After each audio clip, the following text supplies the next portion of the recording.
Hello Canvas users! In this video, we'll show how to add the MathType editor to your course in Canvas. The good news is you don't need any special admin permissions to do that.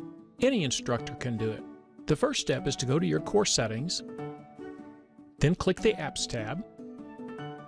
You can scroll to find MathType, but there are so many apps it's just easier to begin typing MathType. When it appears, click it, then click Add App.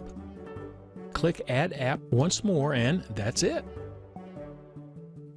Once it's installed, look for the bold square root icon on the editor's toolbar. If you don't see this icon, click More External Tools and you'll find it there. For more instructions on using MathType with Canvas, see our other videos or our documentation. Happy math typing!